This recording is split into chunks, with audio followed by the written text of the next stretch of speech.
Hello दोस्तों, class 18 में आपका स्वागत है। आज हम करेंगे बहुत ही इम्पोर्टेंट प्रॉपर्टी जिसको जिसको हम कहते हैं फ्लोट। ये प्रॉपर्टी हर वेबसाइट में 100% लगेगी। जब भी आप कोई भी वेबसाइट बनाओगे इस प्रॉपर्टी का यूज़ ज़रूर होगा। तो फ्लोट क्या है? फ्लोट हम पहले हम काम करते थे टेबल्स में। तो टेबल्स में हम कॉलम के थ्रू कॉलम बनाते थे, बट अब हम जो फ्लोट यूज़ करते हैं वो बनाते हैं हम कॉलम। फ्लोट जब हम यूज़ करेंगे वो हम करते हैं कॉलम को बनाने के लिए। तो फ्लोट में हम यूज़ करते हैं लेफ़्ट और राइट। तो इसको हम कैसे यूज़ कर सकते हैं वो मैं आपको अभी बताता हूँ। तो आज भी मैंने पहले से ही फाइल बना रखी है ताकि आपका टाइम ज़्यादा ना लगे क्लास के लिए। और मैंने यहाँ पे CSS की फाइल को अटैच कर रखा है। तो हम शुरू करते हैं। तो मैं सबसे पहले एक डिव लेता हूँ, डिव क्लास में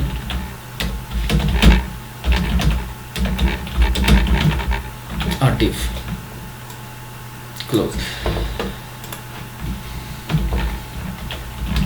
इसको मैं विड्थ देता हूँ 800 पिक्सल, बैकग्राउंड देता हूँ #333 और मार्जिन देता हूँ ऑटो।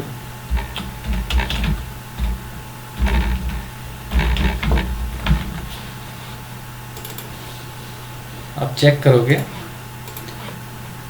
जब तक इसको हाइट ना दी जाए तब तक ये शो नहीं होगा। वैसे हम हाइट यूज़ नहीं करते हैं, जैसे हम टेक्स्ट डालेंगे हाइट को हटाना पड़ता है वरना प्रॉब्लम आ जाती है। इसको मैं 500 करता हूँ। ये हमारी डिव आ गई है, इसमें हम यूज़ करेंगे फ्लोट। तो दोस्तों फ्लोट के लिए आज हम करेंगे फ्लोट लेफ्ट राइट। सबसे पहले मैं करता हूँ डिव क्लास लेफ्ट। अब उसके बाद मैं यूज करता हूं डिव क्लास राइट। दोनों मैंने क्लास लेफ्ट और राइट से ले ली। अब मैं इसको यहां भी यूज करता हूं। लेफ्ट को मैं विड्थ देता हूं 400 पिक्सल और इसको मैं करता हूं फ्लोट लेफ्ट और इसको मैं कलर देता हूं CCC ग्रे। अगर आप चेक करोगे इसको भी मेरे को हाइट देनी पड़ेगी ताकि ये शो हो जाए 500 पिक्सल।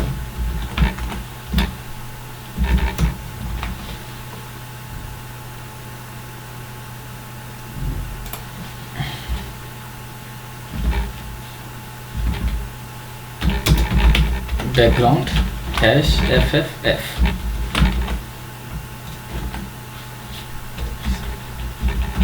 मैं ग्रे कलर दे देता हूँ। तो ये हमारी लेफ्ट साइड की डिव आ गई है। वैसे ही हम क्या करेंगे राइट साइड, बस सिर्फ इसको लेफ्ट की जगह राइट करना है और कलर में थोड़ा सा लाइट ग्रे करता हूँ। तो ये हमारी, इसको भी मैंने क्या किया, इसको मैं राइट करना है और ये हमारा लेफ्ट पोर्शन आ गया, ये हमारा राइट पोर्शन आ गया। तो दोस्तों ये तो हमारा एक जो मैं ये तो बताने की बात है कि ये लेफ्ट और ये राइट हो गया। पर मैं आपको बताना चाहूँगा कि हम ऐसा नहीं करते हैं। जब हम वेबसाइट बनाते हैं तो हम लेफ्ट राइट 2 डिव नहीं लेते हैं, हम सिर्फ एक ही डिव लेते हैं।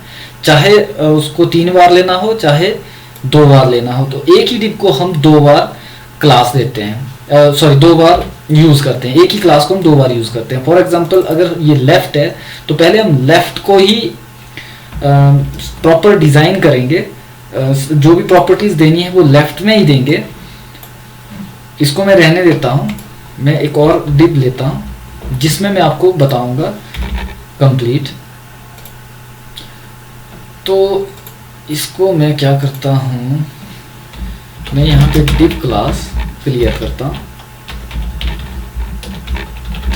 इसके बारे में अभी थोड़ी देर में बताता हूँ। ये क्लियर मैं यहाँ पे CSS में जाके क्लियर बोथ करता हूँ। ये मैं अभी थोड़ी देर में बताता हूँ कि इसका ये क्यों मैंने यूज़ किया। इसके बाद मैं यहाँ पे डिव क्लास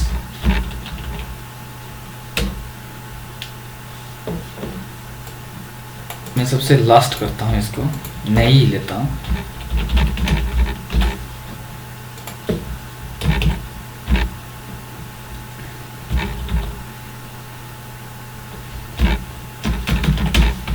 पार्ट डिव, पहले मैं इसको दूंगा, मैं क्या देता हूं इसको,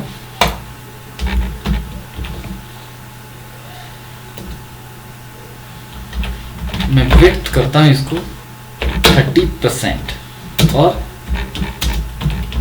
फ्लोट करता हूं लेफ्ट, और साथ में क्या करता हूं मैं इसको हाइट दे देता हूं 300 पिक्सल,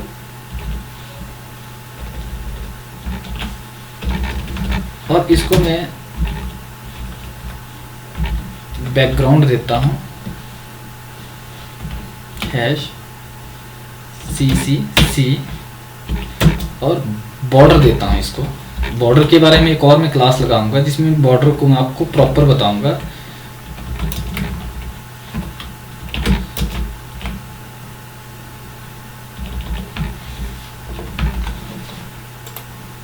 ये हमारी यहाँ पे डिव आ गई है।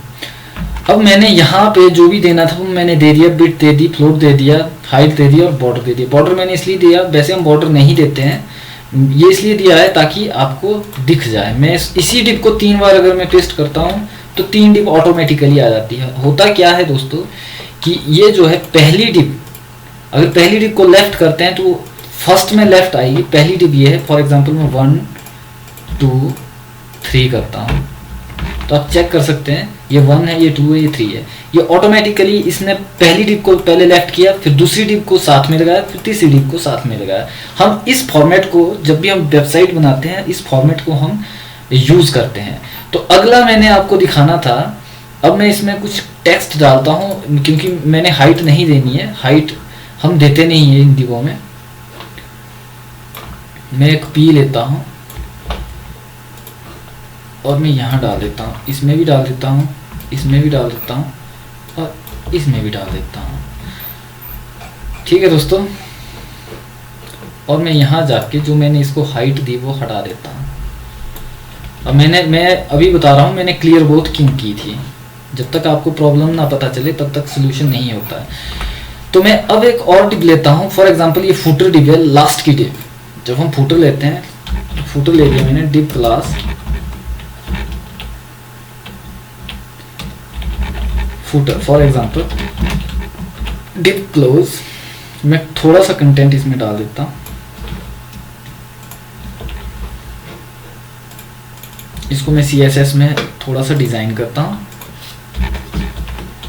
मैं इसको करता हूँ विड्थ देता हूँ 100% और बैकग्राउंड दे देता हूँ मैं इसको 333 और कलर दे देता हूँ FFF।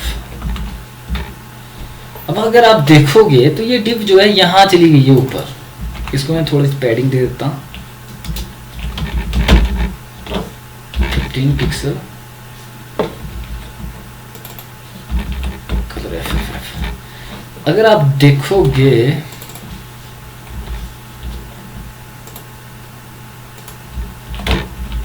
तो जो हमारी डिव है वो यहाँ चली गई है। अब ये क्यों चली गई यहाँ पे, क्योंकि यहाँ पे थोड़ा सा स्पेस बच रहा था तो इस वजह से ये ऊपर चली गई। होता ये है जब हम फ्लोट करते हैं, जिस तरह से हमारा पोजीशन अपनी जगह छोड़ देता है वैसे ही फ्लोट भी अपनी जगह छोड़ देता है। बट इसका सोल्यूशन है क्लियर बोथ। अगर आप चेक करोगे, अब ध्यान दीजिएगा, अभी मैंने फुटर जो है जस्ट उस राइट डिव के नीचे लगाया है तो मैं इसको डायरेक्ट क्लियर बोथ कर सकता हूँ। अदरवाइज अगर ये पूरी की पूरी डिव मेन डिव में होती, फॉर एग्जांपल मैं इसको एक और डिव के अंदर ले लेता हूँ, डिव क्लास, कुछ भी ले सकते हैं,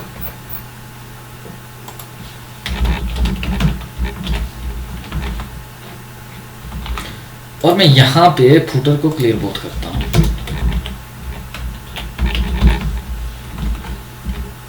तो ये ऑटोमेटिकली नीचे आ गया। कई बार दोस्तों ये इस तरह से चलता नहीं है क्योंकि जब बहुत सारी डिव्स होती है तो कुछ ना कुछ प्रॉब्लम आती है। तो इस बात का ज़रूर ख्याल रखिएगा, जब भी हमने कोई भी डिव बनानी है जब भी हमने इस तरह की फ्लोटिंग करनी है, जैसे फर्स्ट डिप है, ये सेकंड है, ये थर्ड है, 3 डिपों को फ्लोट लगा हुआ है, इसके साथ में ही जैसे ही ये डिप कंप्लीट हो जाती है लास्ट वाली, तो उसके साथ में ही हमने क्लियर बोथ लगा देनी है ताकि कोई प्रॉब्लम ना आए किसी भी डिज़ाइन में।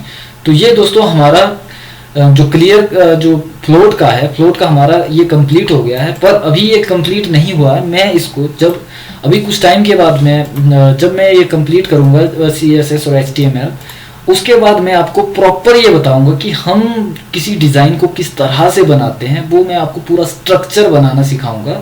जितना मेरे को जितना मेरे को नॉलेज है, जितना एक्सपीरियंस है मेरे को, उस हिसाब से मैं आपको बहुत ही आसानी से किसी भी जिस तरह से अगर आपने बूटस्ट्रैप का नाम सुना होगा, मैं उस तरीके से आपको बताऊंगा कि एक ही टाइम हम सारी की सारी डिप की क्लास बना के CSS में रख लेते हैं। उसके बाद हम उस क्लास को उठा के चुपचाप से कहीं भी जहां भी हमें ज़रूरत पड़े वहां पे हम यूज़ कर सकते हैं आसानी से।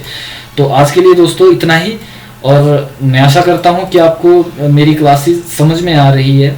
अगर आपको अच्छी लग रही है तो आप सब्सक्राइब करना ना भूलें और लाइक करना ना भूलें।